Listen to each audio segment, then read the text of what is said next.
Hello and welcome to the One World Countless Stories podcast. I am very excited today because I have Kelly Sinclair on, and she is an amazing woman.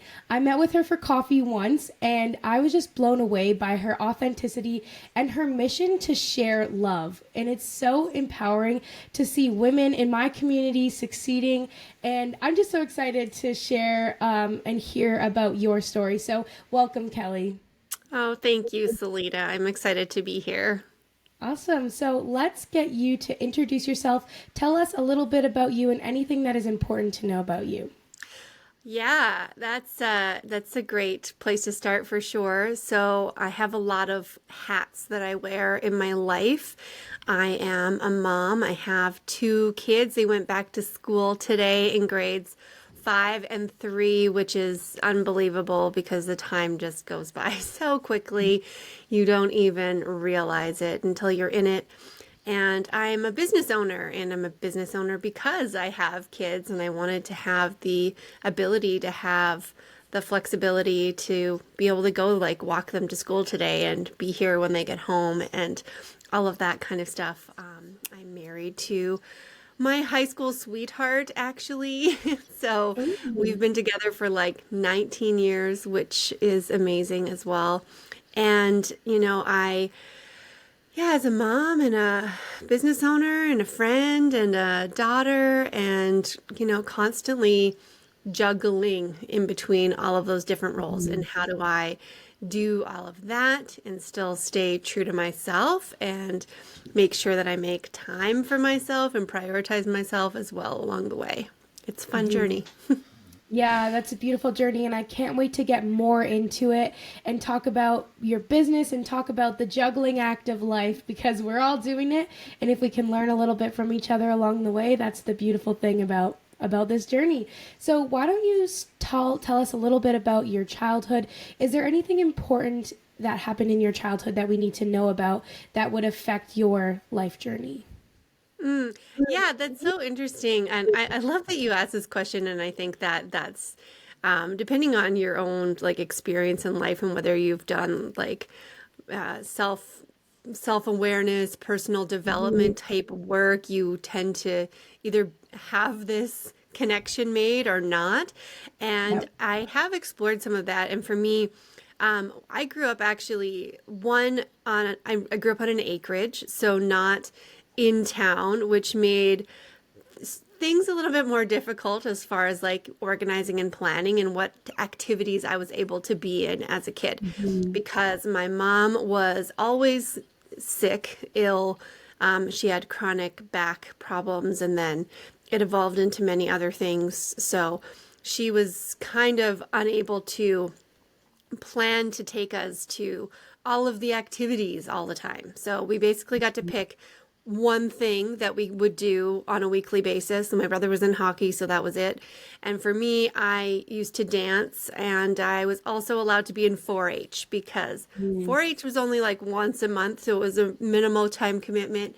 But it was such a good program, and I think it had such a huge impact on where I have taken my life because one, it's a personal development program for you as a youth going through like growing up and learning about yourself. And the motto of the organization is learn to do by doing, and I apply that every day in my life, absolutely. And I also am grateful and credit 4-H for public speaking skills, for confidence, for so many of the life skills that I learned going through that program, which I might not have even known at the time was happening. But when I look back on it now, leadership, and definitely this communication strength that I have and how I've translated that into, for me, my business in marketing and communications. And now I have my own podcast called Entrepreneur School. So using all of those skills has definitely come from that experience. And then I would say, like with my mom being basically unwell, we learned how to deal, learned how Yeah. to deal with like a lot at a young age and be, flexible and be organized and so many things truly from that. Yeah, I'm a fellow 4-H'er as well, and I know we've talked about this, but I do believe the same that that program, when I was younger, I was like, oh, another public speaking thing. I don't want to have to do this. But now that I look back and see how that impacts your life, it's really powerful. It is a really powerful program. And I'm so glad that you've had that time to reflect and see like those direct things that have impacted you from your childhood. So you said your mom was chronically sick, and you said that that required you to be very organized. What else did that do to your family dynamic and to you? Well, I think that, there was a lot of things that we didn't do and kind of like accepted that were different, that we didn't, like we weren't going on regular family vacations and stuff like that because she was, often like just physically unable to do a lot of things. Like she didn't have a lot of stamina. She couldn't walk a lot. She couldn't sit a lot. She couldn't travel very far. So it made our family like regular summer vacation was like at Gull Lake, which is about an hour and a half away. That was about as far as she could go. And we would go there. But we didn't do like what a lot of other people were doing. Like we weren't going to Disneyland. I didn't do that until I was 20. Like we had I remember one trip to Mexico and one trip to Britain, but that's because my mom, like my parents are both from Britain. So we spent like a month over there when I was 10 years old. But other than that, we like didn't do a lot of traveling. So it was kind of a thing to just have to accept. Other people do this, but it doesn't mean you have to do that. And, we're happy and we love each other. And we definitely have a strong family bond and connection through all of this because I would come home from school sometimes and it was mom can't get out of bed or mom's in the hospital. And those would be just things that I would experience regularly. And as a family, we had a very good, tomorrow is going to be better. We're focusing on the future and we're all going to get through this. And my mom was definitely one to not ever complain. So she demonstrated so much strength and tenacity and oh my gosh, like probably the most powerful, strong person I've ever met in my life. And I think of her and what she went through all the time, anytime I face anything hard. Not that comparing not that because you're not in physical pain, that doesn't mean you don't have a pain or you don't have something that you're suffering through. But I just looked at it as, in admiration that like she could do this, she could get up and literally be in physical pain all day long and still come to public speaking competitions and still come to hockey games and still do all of those things. And now, when you face something that you think is hard in your adult life, you're like, is this really hard? Yeah. That's so beautiful. Thank you so much for sharing that with us. And I love the perspective that it has given you and that you're carrying into your adult life. It's so powerful to just be able to take a minute, pause when you're going through your chaotic day, pause the day, pause the moment, and be like, hold on a minute. Like, not that it could be a lot worse. Like, I am actually doing all right. I'm actually doing okay. And that is a beautiful thing to carry through your life. And I'm a little bit curious about your some big transitional periods in your life, like graduating high school. What did you do throughout that phase of your life? That one for me, I was more like, okay, I know exactly what I'm doing now. I've always been just a ambitious person. I try to be clear in my thoughts and what I think I want. So I went straight to college, to Mount Royal. And at first what I thought I wanted was to be in like a science degree. I'm like, oh, I'm going to be CSI. I'm good at chemistry. Let's go to holy. Like I actually remember it being exactly 6 days because you only have so much time to change your classes at the beginning of the year when I realized I don't like this at all. So I went looking in the opposite direction. I was like, what is the exact opposite of a science degree? And that's when I discovered the faculty of communications, which I didn't even know was a Mm. thing. And so I got myself into the PR program, and it has been such a good fit, truly. It's the exact right like skill set used for me and all of that. So I've been very happy in doing that. But yeah, interestingly, when I was in my first or second year of university, my mom was in a really serious car accident. And so she was in a Mm. head on collision. And, when I got the call from my dad, it was like, oh, yeah, well, of course, if she was in an accident, there's going to be an ambulance. And of course, they're going to have to pull her out of the vehicle because she wouldn't like physically be able to climb through a window. So in my mind, I'm like, this is all normal. It's fine. It's normal.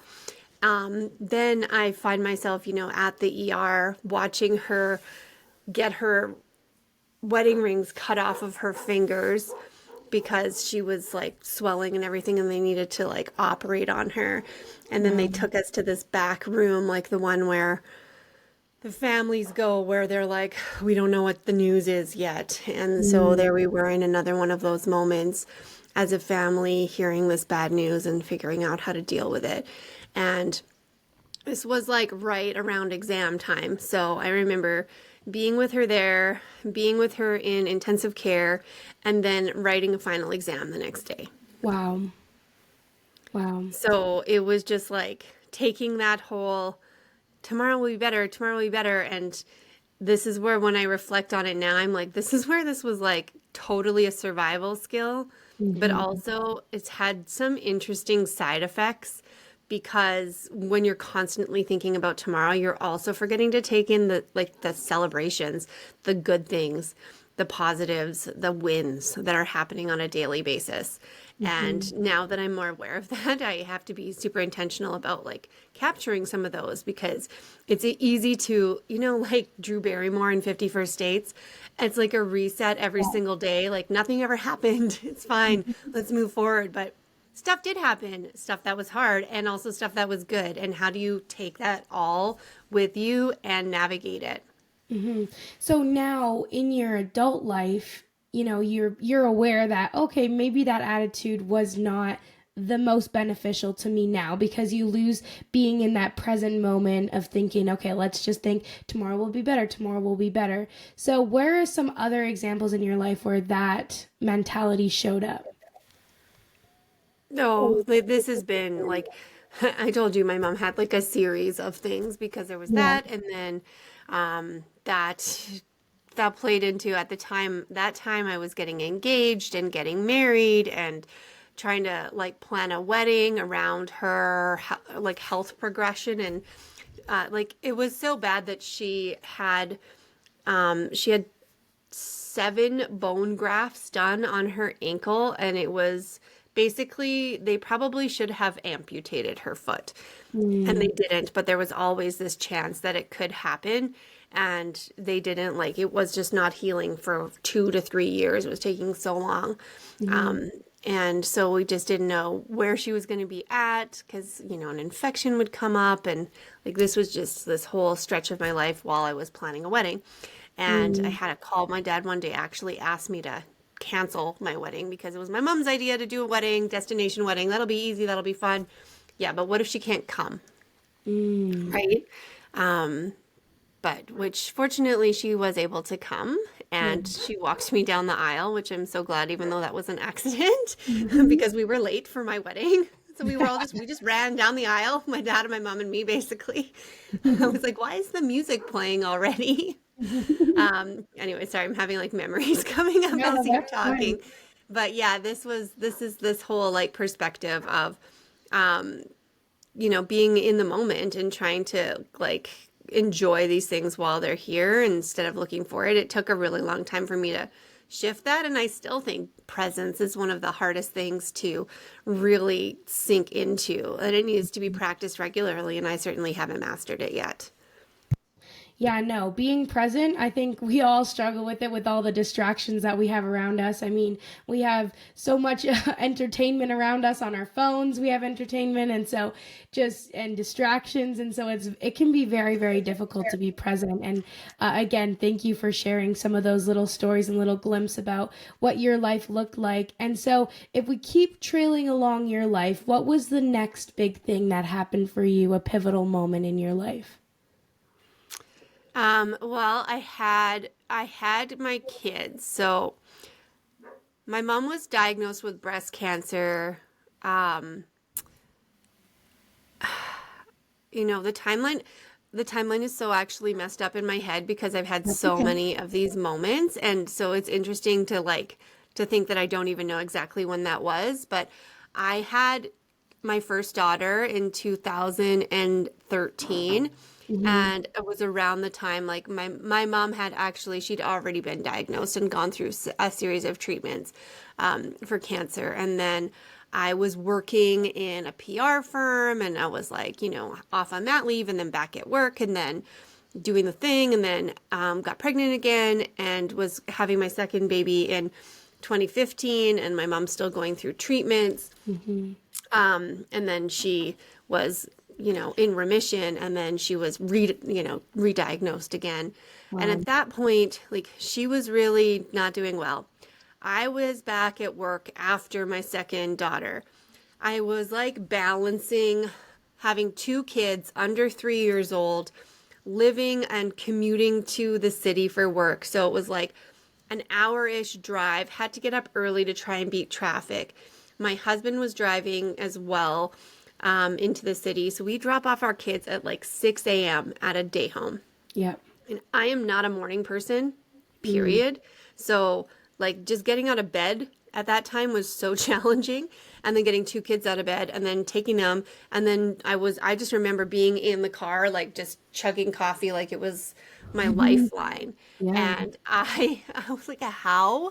When I look at it now, how did I not realize that that was unsustainable and that was like burnout in its finest happening Yeah. when I was, away from my kids for that long, like probably 11 and a half hours a day I was away from them.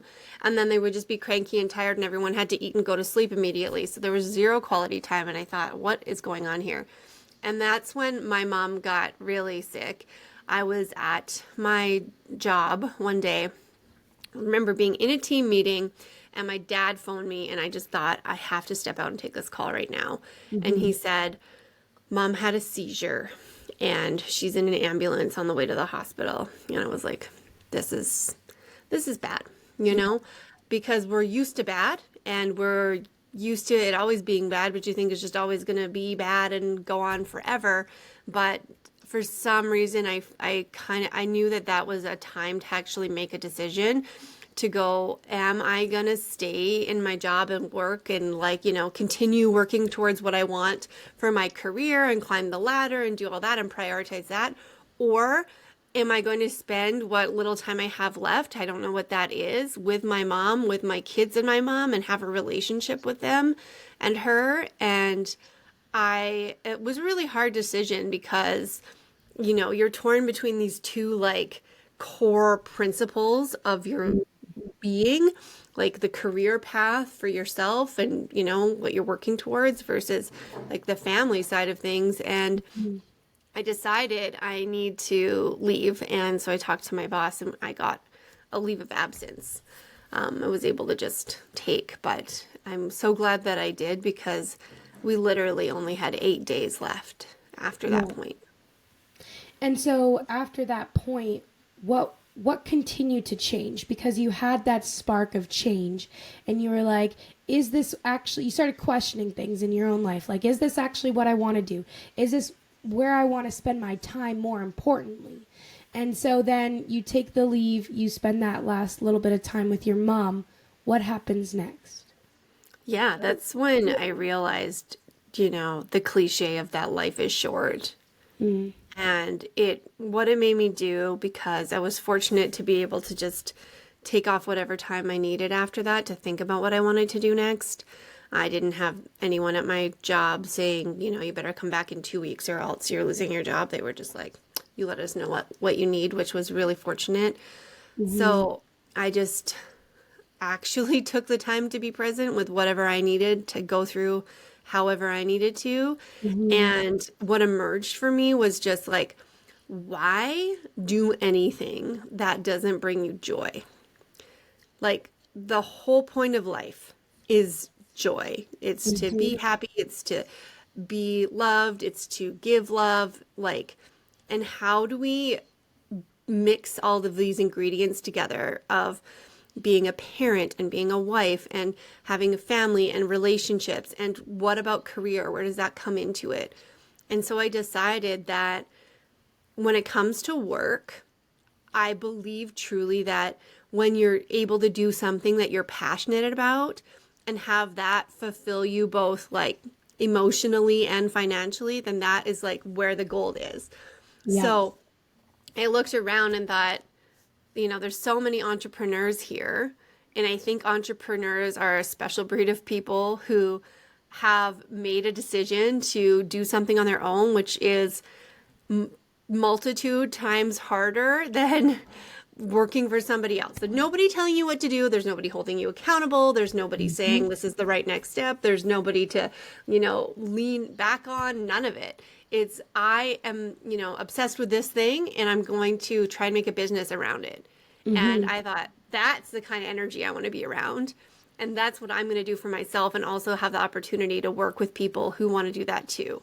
So I decided after a few months of, exploring my next steps that entrepreneurship was the way to go and to support entrepreneurs in that same kind of way. Because I know that I have the skill set to help them with promoting themselves and putting themselves out there and marketing and branding and all the things that you don't necessarily think about or that don't come first nature to people who don't have that kind of a background. So that's what my commitment was. And, 6 years later, here we are. And I have entrepreneur school and a business that's focused specifically on helping business owners get more visibility and Mm-hmm. grow businesses around the thing that they're passionate about. Yeah, this is one of my favorite stories of turning something that was maybe horrible, not so great, very painful, into something so, so beautiful. You get this opportunity. We all get this opportunity in life. We go through all these hard things and we get to the opportunity to either be the victim of our circumstances or to learn and take action on what we've learned. And it is a process. It's not like overnight your mom died and you were like, okay, I'm going to start a business. Like I'm sure you had your own grieving process, and there's a process to everything that we do. But over time you were able to learn this beautiful lesson about living your life full of joy and passion. And then you took action on it and took one of the biggest, scariest leaps because, like you said, you have this decision to make. Do you choose the career that gives you this steady, trustworthy income that is going to come in? Or do you go take a little bit of a riskier route and go start a business? So you were faced with a lot of difficult times and difficult decisions, and you decided to take the risk and take the path less traveled. And so I'm wondering, like, I have a couple questions off of it. Is let's start with your grieving process. Like, how Mm. did your grieving process play into your business? It was exactly kind of what you just said, where it was like, how do I do something good from this? Because I certainly know that my mom would, one, not want me to like wall about, as she would probably Mm-hmm. say, like, move on, do something good, do something that makes me proud.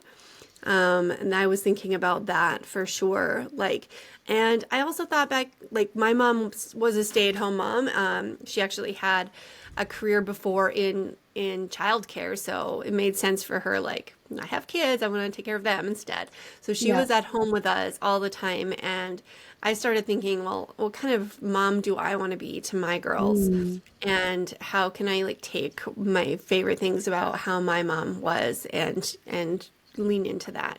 And so that's where it was like clearly the opportunity to be around to, not right. It wasn't right away because it's a hard transition, I have to say, to Mhm. go from working in corporate with like that like schedule, it's 9 to 5, 8 to 5, whatever it is, and then you come home and then you're a mom. But now I have like kids and they go to school for like 3 hours.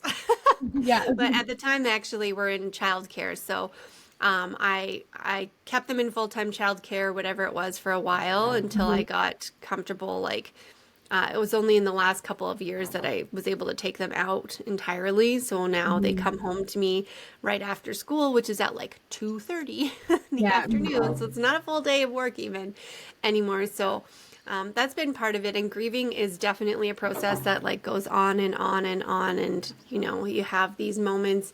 When I was in counseling originally, they described it really well, where like you're a box and there's a button at the bottom of the box that's grief, and then there's this ball that rolls around, and it's gonna at first hit the button a lot because it's a big ball, but over time it gets smaller, and then but it's still gonna hit the button, and you don't really know when that is. So trying to like make space and be open to allow that in. It's I have to admit it's frustrating because as someone who like likes to think about progress and achieving things, I think, oh, I should be, quote, over this by now after 6 years. But quite Right. honestly, I took a whole month almost off of work just in this last year because I needed more time to actually process some things that I hadn't yet, around losing my mom and everything. So, yeah, it's a journey. Yeah, and I love that analogy of the ball in the box. And I also love that you're taking that time and you can take that time. Being a business owner, you've gained that flexibility where you're like, okay, I'm going to take a month off because I can feel inside of myself that I need to deal with some things. And that's hard to do. That's very strong to do. To say, I need to take a break.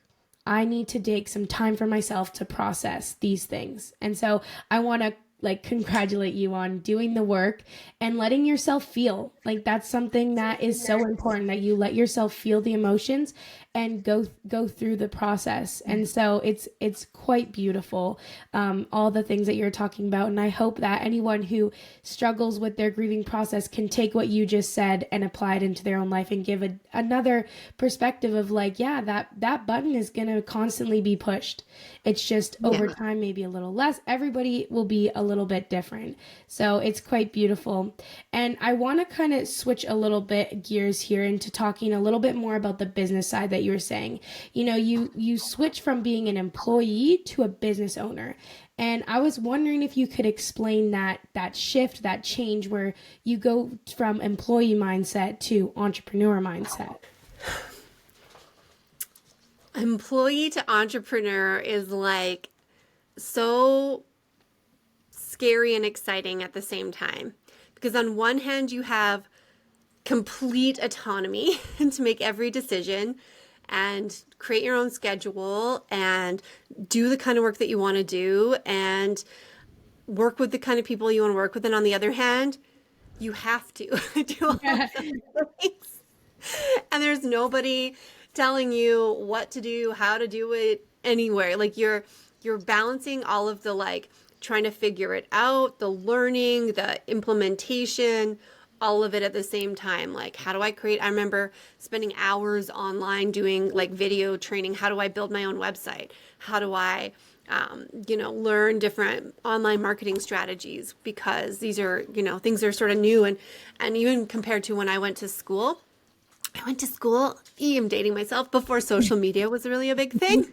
Yeah. So we didn't take even courses in how to use this. And all of it has been just a constant journey of learning along the way, like learning strategies, learning tools, learning frameworks, learning from other people, like putting yourself in a room with other people who are doing similar things, because you kind of start feeling isolated at a certain point in time because you realize, I don't necessarily have all these friends who are entrepreneurs who are doing this thing. They don't get it. And even if you have like a supportive partner or family to say, you got this, good job, they don't understand. They truly don't understand like what you're going through, like the challenges that you face or the, just any of it truly. And like, and I do have a very supportive partner, and my dad also was an entrepreneur, but just a different kind of business and a different time. So even then, I don't have that kind of connection to make to um, follow along. So I've had to make friends on Right. the internet mostly, and some of them in real life I've met over time, who I have been able to work alongside, grow businesses together, stay in touch with, like talk about our goals, talk about some like, nerdy behind the scenes things where people, oh, my last launch was like this, or oh, I had this plan and want to create this new program. Like, what do you think? And have people who can like speak into that and Mhm. support, and I can support back and create a community, because that's something that's missing and becomes very obviously missing when you first get started, for sure. Yeah. There's so many good points around that of, surrounding yourself with people who are kind of like-minded, that have started a business so you don't feel as alone. And that can be one of the hardest steps, because then again, you have to take that next step to put yourself outside your comfort zone a little bit again and, really delve into some of those things. And the other thing that you talked about in entrepreneurship that I found really, really interesting is that, you said you're wearing lots of different hats. I can relate to this. You're wearing all the hats. You're constantly learning about new things that are coming up. But the one thing that stuck out to me because of kind of like the work that I've been doing on myself is you said that you feel like you have to make the right decision, but you have nobody telling you what that right decision is. You don't have your boss saying like, this is what we need you to do next. You really get the control to say, this is what I'm doing next. So I'm wondering if you have any advice or speak on anything around, that taking it all on yourself and whether you eliminate or have that pressure of feeling like I need to do the right thing, I need to have it all kind of figured out. I'm not sure if you have felt that very much, or I think by your head nodding you have. But if you can speak to that of those kind of phases of running a business. Have you ever looked into human design No. at all? Okay, so this is a really interesting sort of framework. It's beyond like a personality assessment, but actually related to, it's like a mix of astrology and a whole bunch of things where you basically like pop in, you can look it up online. You pop in your date of birth and where you were born and everything, and it basically is like analyzes where the moons were and all this stuff, and it Yeah. gives you this chart. Okay, and I can't explain it in like that great of detail, other than when it gives you your chart, it tells you a couple things. One, what your main energy type is, meaning Yeah. like sort of how you generate or receive energy, or how like what your contribution is to the world, and where you're in. It basically maps out for you like where you're in your flow state. Mm-hmm. And one of the things in there is like decision making. Mm. So where do you make your decisions? So we have different like parts of our body, right? And Yeah. we have like a logical mind, and we have like the heart, and we have like the gut as Mm-hmm. well. And I've learned through so many different types of personality assessments and whatever, including my human design, that I need to trust my gut, right? Mm. So my gut, which is also called the sacral in human design, is where I need to, if I connect with that and it feels good, that's when I need to do something, instead of analyzing it to death and like thinking, is this going to make sense? Is this strategic? Is this Mm-hmm. like blah, blah, blah? And I'm like, I love using my strategy brain, and I like, that's how I plan things. That is, I call myself a strategist, a brand strategist, a marketing strategist, a visibility strategist, whatever. And I can write strategies all day, Yeah. but I need to feel really connected to something and feel Mm. excited about it to know that it's the right thing. So I've had different opportunities and things that I've explored where I felt like I should do it. And that's probably actually a keyword. Is it like a should? Do you feel like you should do this? Is somebody else telling you you should do this? Is somebody else doing this? So that's why you think you should do it? Like, is that the right next step? Is it coming from you, or is it coming from an external source? Is kind Mm. of a place to look at, like, how do you actually make a decision Mm-hmm. around what action to take next? And I Yeah. truly believe that the only way to find out any results and determine whether that is the quote right decision Mm-hmm. is to take the action, because very quickly you're going to either get negative feedback. Yeah. Nothing's going to happen. It's not going to work. Somebody's going to say no, whatever.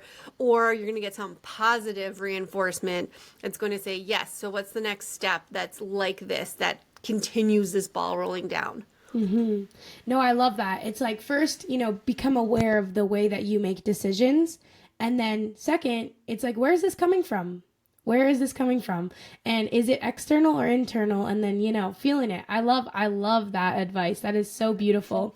And when you think about like some strong advice you would give to somebody just beginning their business, or maybe advice that you would have given yourself when you were starting your business, what would you say to them? Ooh, I wish I could make like a really beautiful sound bite for you right now. That's okay. Such a good question, truly. Um, when you're first getting started, you have to believe in yourself. That your belief in yourself is truly more powerful than any external validation or support that you may think that you need, because we're all going to experience this differently. And in some cases, like, you're going to be met with judgment from others. Why are you doing that? Why would you start a business instead of, getting a quote stable job, which I actually call BS on? Like, that's not Yeah. even a thing. It's a false sense of security that you're like, oh, I have a paycheck, but that could disappear at any time. Quite honestly, I think that entrepreneurship, I'm going to give it a 10 out of 10, because it's unlimited potential. You can make as much money as you want, doing what you want, once you figure out how to do that, which of course is the challenging part. So I'm certainly not saying it's an overnight explosion that you're going to experience, but belief in yourself is the most important thing from the beginning. So whatever you can do to help support your own confidence building, surrounding yourself with some positivity, whether that's people and whatever else you need to keep yourself focused and on track. Because if you know in your soul that this is the right thing for you, that this is your dream, that this is aligned with your passions, then this is what you need to do, regardless of whatever anyone else tells you or puts in your way. Look at all of the things as the obstacles that you're going to overcome. Yeah, that's beautiful. I love that advice. And I think that speaks so much power into entrepreneurship that, first thing is that, nothing is secure. There is that false security. At any moment, you could be dropped from a company. They could just decide that, yeah, you're not actually what we want anymore. But when you're that entrepreneur, you do have more control, and you have to do a little bit more work in some areas, but you do have that control. And I think that's beautiful advice, to really believe in yourself, because sometimes, there's going to be people who will tear you down. And you have to have that belief in yourself and be like, no, like, this is what I am called to do. This is what I want to do, and go out and do it. So I think that's really beautiful. And any time that I feel like, oh, should I have, like, I want to give up, or is this like, why am I even doing this? And like, I'd be honest with you, it's happened several times in 6 years. It's not always like, okay, I made this great decision and now everything is wonderful. And, I have all these great clients and all this money and blah, blah, blah. Like, yeah, no, it's a roller coaster. So whenever I feel that sort of disconnect of, oh, what, like, why? That's actually what I journal on. That's what I think about, is Mhm. why. Like, why am I doing this? What are the valuable things that are even outside of the ability, like, of the money making side of things? Like, I get it, for one, especially if you don't have a dual income household, like, you are putting a lot of pressure on yourself to create enough finances for you to like live your life, and life is expensive. So that I just want to acknowledge. Yeah. But there are other things that are valuable that are not directly like cash in the bank. For me, I have Mm. had to look at that lately. One of them is I'm not paying for childcare. So I'm saving hundreds of dollars a month. That I don't have to do that. I also get to put my kids in activities, and they get to have the life that we want them to have, because I can take them to gymnastics at 4 o'clock or have them at the rink at 5. Like, this is literally impossible. I can't even imagine how you do like kids and activities when you have two people working full-time jobs that are not flexible at all. Like it Hmm. would just be so challenging and or expensive. Like I know there's solutions, but it would just be so challenging and stressful all the time.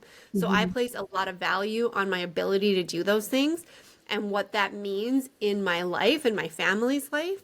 That's beside the fact of however much money I might be making this month. Yeah. There's two key things that I'm pulling from that is the one of redefining the value, which is so huge. And I think redefining things in our life is like one of the easiest ways that we can have a new perspective and way of living.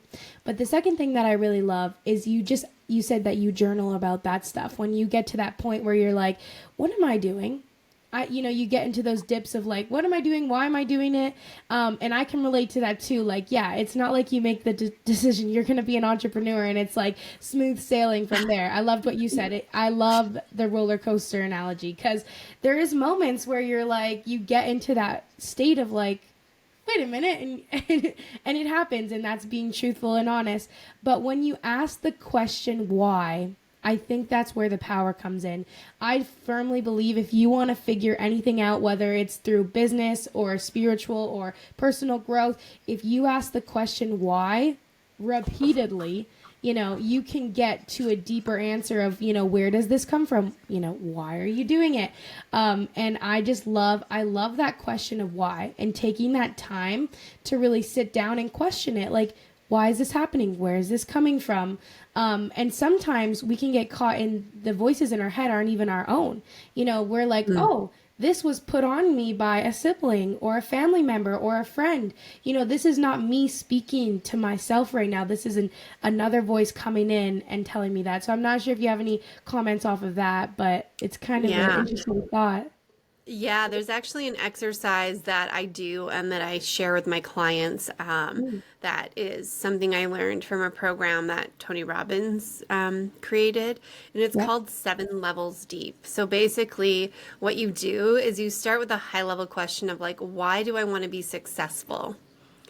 And then you take the answer to that question and you ask yourself why again. So, for example, if it's like, why do I want to be successful? And you answer to create financial freedom for my life, then you ask, why do I want to create financial freedom for my life? And you continue doing that till you get to the seventh level of depth.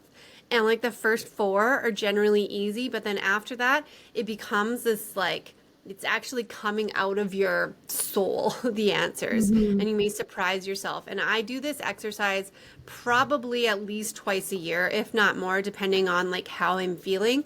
If I'm ever questioning like what's next, why am I doing this, or I'm having a hard time, to reconnect with my why behind it so that I have that motivation back to continue to go forward. So that's something that you can try too.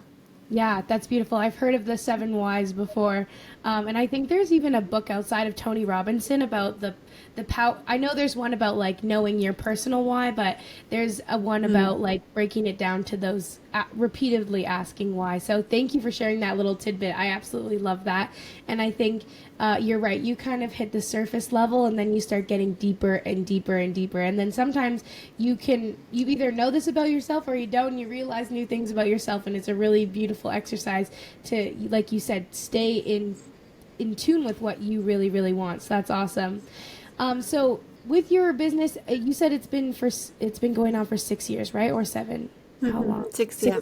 6 years. Feels like So seven. I don't know. I thought it was seven, and then it was actually six. that's okay. That's okay. So for 6 years, what are some of the wins, the great things? We've talked about some of the like downsides, but what are some of like the amazing good things that have been happening for you? I've gotten to work with some really awesome people, some really great businesses and organizations in our community. Created brands for like the Cochrane Tourism Association. We won a national marketing award for that. Wow. I've done programs with the Chamber of Commerce that also won provincial level recognition.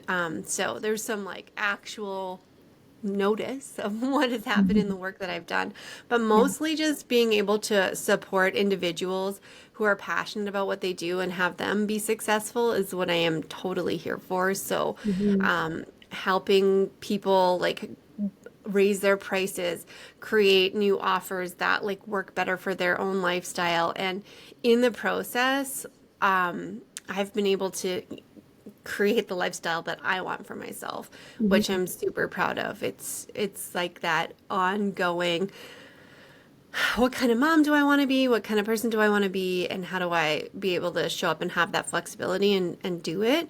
And that's what I get to do every day, which I love. And now I also have my podcast, Entrepreneur School, where I'm able to share, like have a space to share insights and learnings, not just like the strategies. We definitely talk about that. We talk about, how to market yourself, what a brand is, what visibility is, how to get it.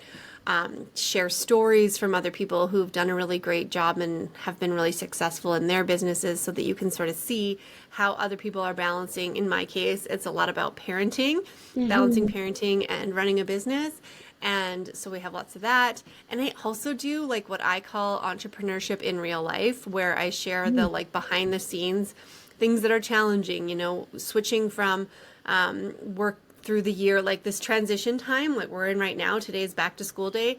We're getting back into a new season, a new routine with like your family and everything else that's going on with school, versus being in the summer where everything is just chaos, quite honestly. And I'm like, I don't even know where my kids are. They're running wild somewhere, or they're watching TV for 6 hours. I don't know what's happening. So it's just like the dealing with the different seasons. And so I share a lot of that stuff, and I love having a platform to do that in a space. And whenever I get like a comment from someone that just, appreciates the content that I'm putting out, or has been able to benefit from a program or working together, it's just so fulfilling. I love it. Yeah, I agree. Getting those comments are so great. They give the fuel to just keep going. And yeah, you just have like so many things to be proud of, and it's amazing all the work that you're doing. I'm wondering if, you've talked a lot about it throughout this whole conversation about the juggling act. We talked about at the very beginning of that juggling act, and you have your podcast that talks about, the real entrepreneur, parent, balance, struggle, all the things. But if you were to give us like a little bit of a tidbit of a bit of a slice of that whole cake, what were some of the things that you'd say that you've learned just by living life? I think one of the main ones is that there are seasons. So to know that there's going to be times when you're going to be either working harder because you have something that you're trying to get done for some reason, whether it's launching something or client work that you need to do, where you may be doing more work. And there may be seasons where you're doing less of that and needing to focus more on a different part of your life. Like for me, these are very connected to my kids' activities and whether or not they're in school. Like softball season is like 5 days a week. I'm at a ball diamond. Like hockey season, like they're all called seasons for a reason. So knowing that there are seasons, you're not ever going to have like the every single day of every single week. On Monday I do this, and on Tuesday I do this, and this is how many hours I spend working, and this is how many hours I do this. Like it's figuring out your own little routine in those periods of time. That's definitely one to allow for the transition, and know that the transition is challenging, and like accept it from there. Seasons, I'm saying this as I keep looking over at my puppy. There's puppy season where you are sitting here and she's like literally destroying she's destroying something of mine right now, and I'm just letting her do that. She's destroying my brace for my arm because I had an injury. Like all these things are going to come, right? So this is another one for sure, is to embrace the turns in the road, because you might get up one day and be like, here's what I'm going to do today. And then you get a phone call, your kid's sick, your parent's sick, somebody was in an accident, like you need to go to the doctor, like you're sick, everything on a daily basis. So just having some grace is a huge factor in all of this. Yeah, I think it's very real, it's very real that there's all these things. And I love that you categorize them as a season. That's awesome. Sorry. No, you're so good. I've had Real life. podcasts. We do real life. That's one thing Yes. for sure. Knowing, knowing that, you might have a podcast interview booked and then your dogs are going to start barking and you're going to have to keep getting up 150 times. And it's very annoying. And grace. Yeah, Grace. And it's real. Like I've had podcast interviews where my dog, she starts off laying on the bed, very good. And then, or he starts on the bed, very good. And then jumps off and scratches on the door. And I'm like, thank you so much for that. But yeah, no, it's real. Like you plan something and things don't always go as planned. But it's all good. So, circling back to what you said, I think I would love for you to talk a little bit more about this grace piece because we're identifying that, there's different seasons and that every day is not going to look the same. And sometimes plans don't go as planned and that's just the way it is. But having that element of grace, I feel is very difficult for women. And I'm going to speak on behalf of myself, but also as a lot of women I've talked to, it's very hard to have grace with ourselves because there's a lot of pressure that we feel. So I'm wondering if you want to talk about that grace piece that you've brought up a little bit more. Oh, I think grace is challenging for sure. And it's something you literally have to remind yourself of as you're beating yourself up about whatever it is and whatever mess you feel like it is, because like it's about zooming out to the bigger picture of like, is this really that bad? Or like how much, when you think something is this the end of the world, is it really? Like, is it really that? Did you really screw something up like that badly? Yeah. Probably not. So it's context,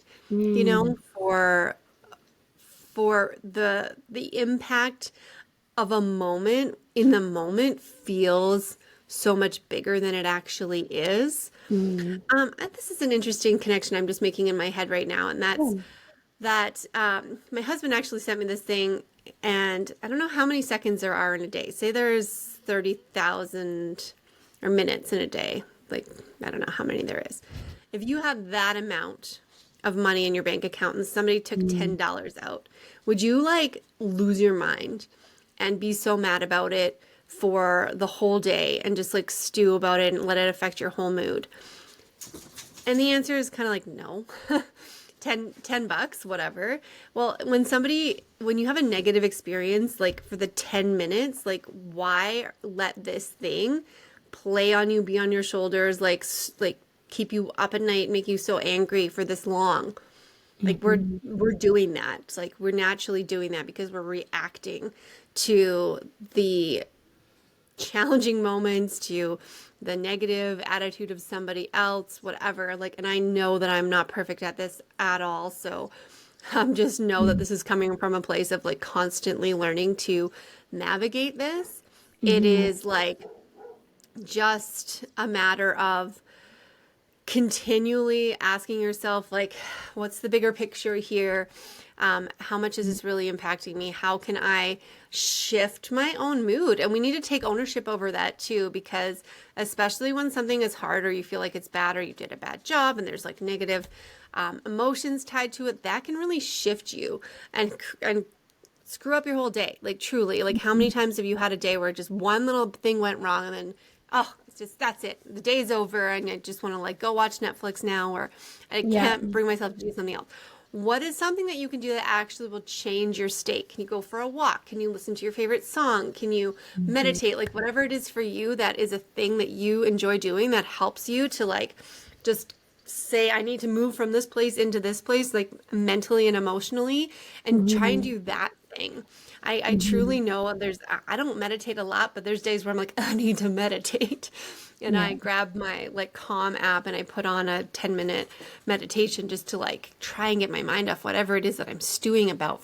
Because sometimes you start stewing and you're like, why am I stewing? It's so stupid that I'm stewing. Yes. It's like, And then you get in the cycle. yes. Yeah, I like to say it's like a little snowball, and then you just toss it down the mountain, and then it's like a huge snowball by the end. It's just that continually you just start stewing, and it builds and builds and builds. But you know what I love about this is that you start your day off and it's a bad day, right? My favorite thing is to say like, well, it can only get better from here, because you're kind of at that rock bottom for the day, and if you switch it to be like, instead of being like, today is just going to be a bad day, well, you can switch that and say, it can only get better from here. There's only up. Totally. And Yeah. I've even heard people talk about doing things like having a cold shower. Yep. Like that sucks. But when you're in the cold shower, you go, this is the hardest part of my day. This is the hardest part of my day. This is the hardest part of my day. And I've done that before where literally I'm like, okay, now everything is easy. So when I get a hard thing comes up, it is actually easier to manage it Totally. when you put yourself And into that mindset. yeah, and I think too with grace, I think it goes two ways. There's grace with yourself and grace with others, because we're realizing like, yeah, let's say someone makes a mistake, but guess what? We're all human. We're all going to make mistakes. And so it's having that graciousness within ourselves, but then also with others, and allowing each other to make mistakes and grow from them. And all those good little tidbits of things of just being graceful. If you give yourself grace, and give others grace, some people are really good at giving others grace and not good at giving themselves grace. Like, why is that? Where is that coming from? And so it's a really great thing. So I love all the things that you said about it. Is there anything else you want to talk about in terms of like business, mindsets, anything that has helped you in that kind of area? Yeah, I would say going back to that whole believing in yourself, because it's not somebody else's job to do that. Yeah. And it is your job to figure out a way to believe in yourself and trust yourself, because there is no right or wrong way really to get to where you want to go. There's certainly like easier versus harder ways. And a lot of that sometimes has to do with like, well, if you're trying to do something and somebody else has done it, can you maybe get some advice from them? What can you learn from the ways that they've done it? Like, we can speed up the process a little bit, but it's not right or wrong. And that is maybe to reduce some of the pressure in the decisions that you make about, do you want to take this day off? Do you want to work part-time? Do you want to work at night? Like, some people feel guilty because they work while their kids are in bed or when their kids are at home, or what, like there's just always a layer of that. So figuring out what's right for you and knowing that it's about you and not about anybody else. And there's nobody who can give you like the exact perfect morning routine and daily schedule that's going to be that you can just follow it as a template. I just want to, I guess, create a little bit of hesitation in you for that. Like, don't look to somebody else for the exact step-by-step way to X, Y, or Z, because that is just, I think, a recipe to feel like a failure, because something doesn't work for you because the person that you're looking for is not you. There's always going to be some way that you need to customize any plan or strategy or tool or anything. So even in this conversation, right? When you listen to conversations like this, take what fits and leave the rest. Yeah. Like, it's not a prescription. It is some suggestions, and they're all for you to test and experience and learn from, and find out, like, along the way, what's going to work for you, how you can set up your own life to work the best, and be proud of that and step into it and own it. Yeah, I love that. And I think exactly what you're saying is so important to hear, of that you have to figure out what works for you. But I absolutely love all the things that you were saying. And I feel like it's so inspiring to hear your story. And like you said, take what serves you right now and leave the rest. And that's really what it's all about, listening to other people's stories. You don't have to implement every single thing that's being said, but if there's something that sticks out to you and it works, and you give it a go and it works, and like, why not do it, right? So I think it's very, very beautiful. So before we wrap it up, I have 4 final questions that I end every podcast with. Is there anything else generally you want to say that we didn't talk about? Is there anything else? Oh my gosh. I think this has been like the most thorough conversation I've had with anybody on a podcast. We went through like my childhood all the way. I think we covered it. Okay, great. Yeah, I was like, we got a lot. Awesome. Okay, so these 4 final questions, take your time to think of them if you can't think of the answer right away, but they're very advice-based. So the first one is, what is the best piece of advice you've received and why? Nothing's popping out to me in terms of like, I remember when this one person said this one thing to me, but it's more like a learning that I have had Yeah. throughout trying to navigate my own life as a parent, as a business owner, as all the other roles, and that is to own your own perspective. Like Mm. this, I actually got a tattoo on my wrist that says own it, and what that means is that like you're responsible for your actions and your thoughts, what you do, what you say, all of it. It's all you, which means that there's nobody else that you can blame for Yeah. anything else, anything that's going on in your life. And there's also, and that also just means that I mean, you get to have full control, right? Like your decision. I love that. Thank you for answering it. All right, next one is, what is a piece of advice you tell your younger self or someone in the younger generation? So if you can look at it as something you would specifically tell little you or someone in a different generation. I think it's find what makes you happy, like find your passion, Mm. right? In terms of if there's a piece of there's something you love doing, I love exploring this. And as a parent, I am thinking all the time about like my kids and how do I help them to figure out what they love doing so that because I think that's the key. When you find Mhm. something you love doing, you're going to commit to it and grow with it and figure out how to become really great at it and like pour yourself into something.